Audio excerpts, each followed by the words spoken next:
Hey everyone, it's David, and it's week 14 out here in Korea. This week started off a little bit gloomy, a little bit foggy. Usually you can tell the difference between fog and pollution just by the brownness of the sky. So this is pretty brown sky, but this week we had a couple of thunderstorms in the area, so I was able to get some of those, but they don't compare to the Tampa thunderstorms. Afterwards, it cooled things down a little bit, and made the fog stick around afterwards, and the kind of held the pollution into place afterwards for quite a few hours. So outside it was kind of ominous looking and a little neat at the same time, but also as that's going on you're very aware that you're breathing in all the carcinogens in the air, so kind of a win-loss situation. A friend of mine and I decided to go out and eat at this place that we really both like called Ho's Chicken. Ho's Chicken is just Korean fried chicken. They always give you way too much, so the next day I'm able to heat it up and eat it again for lunch. But every time we go there, we end up there eating as much as we want and then taking some out of there, but we become addicted to it. Later in the week, it brightened up just a little bit. Still cold out here. The forecasted highs for this week were 2 days we're going to be in the 60s, and the rest of the days were right about in the 40s, so it wasn't too bad. I got a package from my dad later in the week, and dad always sends some great stuff. I got this Amazon Fire Stick because out here with the Korean censorship, you can't really get anything unless you have a VPN and connect it through a Fire Stick.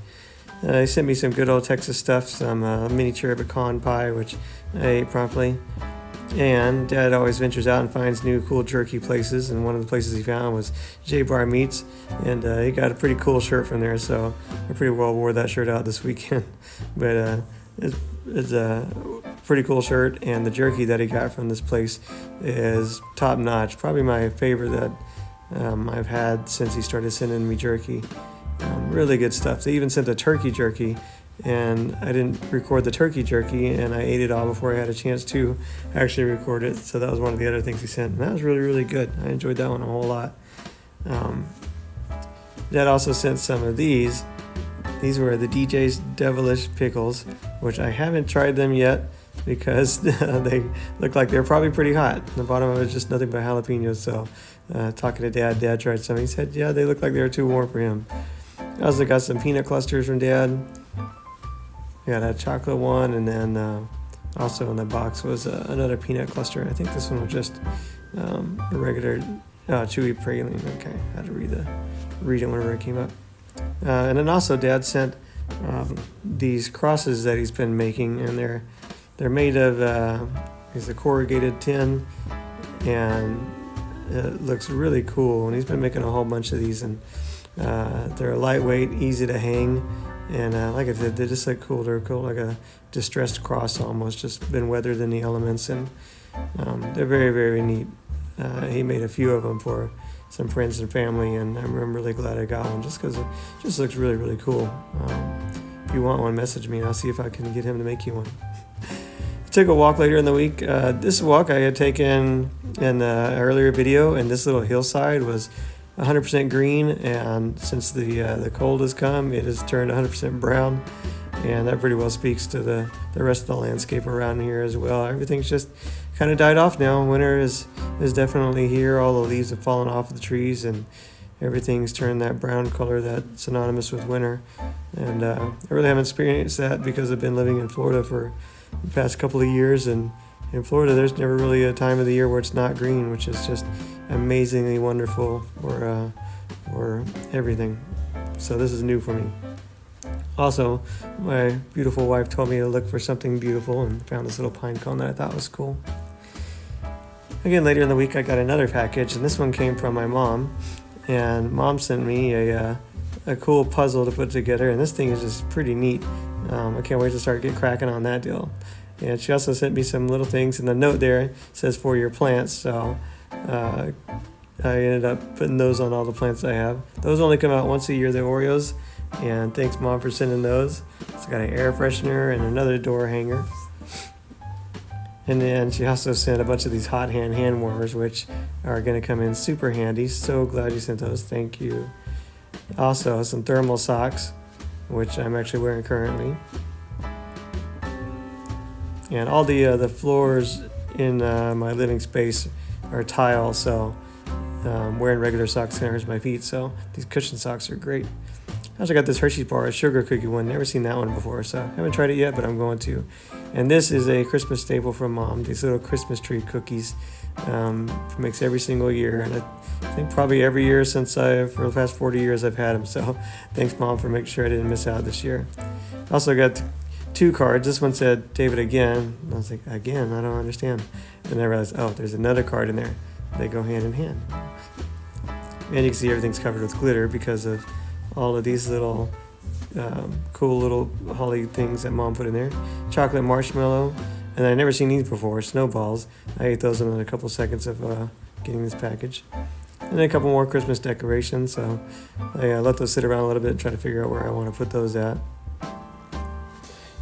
So I ended up putting together some of these little Christmas ball decorations, these hanging balls, and there's a whole lot of them in there, so I just put together a couple in the meantime just to hang them on this new little tree that I got, which Mom told me last week is a holly, or what did she say it was? A sage? No, I can't remember. But anyway, so I ended up putting on there, and they look pretty neat, so I like them. So last week I showed the new bread maker that I got from my other mom and dad, and I decided it was a good time to open it up and try this thing out. I've been waiting to do it, but I had to go to the store and get some yeast because I didn't have any yeast. And so I ended up getting the yeast and finally decided it was time to crack this baby open and see what she can do. So this, I'm not great with cooking appliances. That's usually my lovely wife's her part of the kitchen, and well, mainly the whole kitchen. She's a wonderful cook and much better than I ever will be. So for me, this is kind of a new concept, trying to understand kitchen gadgets, but this one is pretty simple. Of course, a male, so I don't really read directions too often, but this one I really didn't have to read directions. It was all pretty self-explanatory. It even came with this cool recipe book that tells you how to make all kinds of different breads. So like I said, being the unadept person I am to the kitchen and appliances, I tried to find the simplest one, and that seemed to be this French loaf. It seemed pretty straightforward. Just, I think it was like 2 cups of water, or 2.5 cups of water, or something off there. Even though it seemed pretty simple, I diligently go over everything. I've made the mistake plenty of times of pouring a tablespoon versus a teaspoon, so this time I wanted to make sure I got it right. So I made sure I read every direction to the letter and was able to balance everything out, and I think I did it right. So I know somebody's probably gonna give me an earful for not measuring that flour out correctly, but I claim ignorance is my guide sometimes. I did find some yeast, like I said earlier in the video, and ended up being able to put that in there, and I didn't realize there was a yeast called bread machine, and so I ended up buying the bread machine yeast, and I was very confused when I looked at the recipes before, and it said you can use rapid rise yeast, something else, and then bread machine, and so I was cleverly surprised to find that there's a yeast called bread machine. Again, thoroughly had to read every single instruction step by step just to make sure I didn't cause the machine to blow up or catch fire or produce a loaf of bread, kind of like on Lucy whenever she opens the door and the loaf of bread's like 10 foot long. Wanted to make sure I didn't do that. So like I said, this machine is super easy to use. Actually, when I turned it on, it was already set pretty well to what the parameters were for the style of bread and the loaf of bread that I was making. So I was pleasantly surprised to see that was on there. So I didn't have to mess with it too much. But like I said, made sure all the settings were correct. And then once I got that all into place, really all you have to do from there is make sure everything's good to go, and then press start, and then walk away, and it will do its thing. But like I said, to the letter, because somehow, some way I would mess it up, just because that's what I do.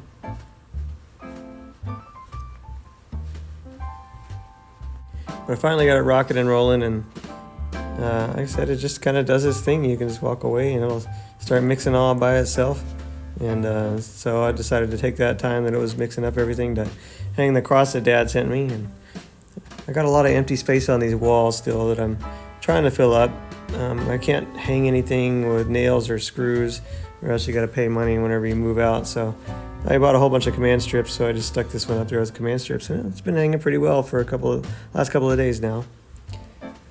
So I've been checking on the bread every once in a while, and finally it was done. So I was able to open it up and take a look at it, and it smells like bread and it feels like bread. So I think it's bread. So I ended up getting it out of the machine, and the thing is very, very hot once you get it out of there. I learned because I tried to grab it without the towel at first, and that was a huge mistake. But after it came out of there, I was pleasantly surprised to see that it worked out. It, like I said, looks and feels like bread, smells like bread, and they give you options for like what crust you want in there. I picked the hardest one, which was probably not a good idea, because then I realized I didn't have a serrated knife or a bread knife to cut this bread with. But I managed to get it open anyway. The inside looked great. You can see it's got a nice crust on the outside of it, nice and thick, and the inside was nice and soft. So it turned out really good, and it looked just like French bread, just not in a long loaf like French bread usually is. But I realized there's an option to take out that little paddle attachment halfway through the cooking cycle, but I didn't take it out because you can just leave it in there and pull it out later. But the bread came out really good, and I was able to cut it up and sample a couple of pieces of it. And what's nice about this bread breaker is it'll just keep it warm for you until you're ready to pull it out of there. So I got to sample it as it was nice and warm, and it was a good chewy French bread. I think I will definitely get some major use out of this thing. I'm not really sure how you store bread. I'm just going off of what my lovely wife usually does, and that's she'll cover it up with a towel and put it on the counter and just kind of let it sit like that. And so that's what I ended up doing. And this was yesterday that I made that, and today it was still holding up pretty good. I woke up on Sunday morning to a whole bunch of fog outside. Kind of took me by surprise because I didn't realize it until I walked by a window. But it was definitely foggy out today, and it was a little bit hard to tell whether it was just pollution in the air or whether it was actually fog. And I think it's a little bit of both. But it was pretty thick. And then I was headed to church, and as I was driving to church, it just kept getting thicker and thicker. And in this shot here, you can see the sun slowly like fading out as the fog builds more and more. And it got to the point where there was barely any visibility in front of you. And so driving was a little bit hazardous, but I drove pretty slow and made it to church where I needed to go to. But yeah, it's definitely a foggy morning. So mornings like this, it's trapping in all the carcinogens too, so you got to breathe kind of shallow. But yeah, then stopped by with a friend of mine for a boba and a cookie after church. Then I decided I needed to go to this place called Daiso, which is like a little shopping center. And of course I got lost along the way and went down some alleyway, and I got yelled at by a lady for going down the wrong way. But I made it to the shopping place anyway. But it's just like I don't know what to compare it to. It's kind of like a dollar store mixed with a little bit of a Walmart, with some outdoor supplies too. And they got just about everything that you can possibly think of. I wasn't really going for anything in particular, just it was Sunday in the afternoon, and usually Sunday in the afternoon I start missing home a bunch and start thinking about family and wonder what everybody else is doing. So I usually try to occupy my time Sunday afternoons with something to do, just so I'm not sitting around getting mopey. And so I ended up going here and just kind of looking around. And like I said, I got a little bit of everything you could possibly think of. Some American products, but mostly Korean products. And fairly cheap, not overly priced. There's some places that you go to closer to the American population where they will charge you American prices for things, even though that they were manufactured in Korea. They were much cheaper at places like this. So the prices are pretty reasonable at this place. I think if I have to get any home goods, I'll probably take them here. They're not high quality, top end of the line kind of things, but being out here for just a year, just about how much longer I got? About 8 months to go, 8.5 months to go. I'd probably come here and buy something, knowing that it's not going to last forever, and that you can probably throw it away during the end of the time or just give it to somebody else during that time. So, but lots of cool stuff. They even had like a little snack section, a freezer section also. And I'm always looking for fun, cool things to send back home to the family and friends. So this would be a good place to grab a whole bunch of that stuff. Speaking of which, if anybody wants me to send them anything, just message me and give me your address and tell me what you want, a box of snacks, or maybe you're a school teacher and you want me to send things to your class, just let me know and I'd be more than happy to do so. So I got done with the store and then made it back to my place, and usually I'll end up watching the Tampa news. Just like I said, on Sundays I get really sad, a little bit lonely, and I try not to get too depressed while I'm out here, but it's hard to do, especially during the holidays and when you're not really occupying your time a whole lot, or there's not really anything to occupy your time with. You start thinking about home and how much you miss people and what everybody else is up to. So I really do miss home a whole lot, and I can't wait to get back there and keep me updated with what everybody's doing. I love to see videos from back home and see what everybody else is doing too. So thank you. I miss you all, and God bless.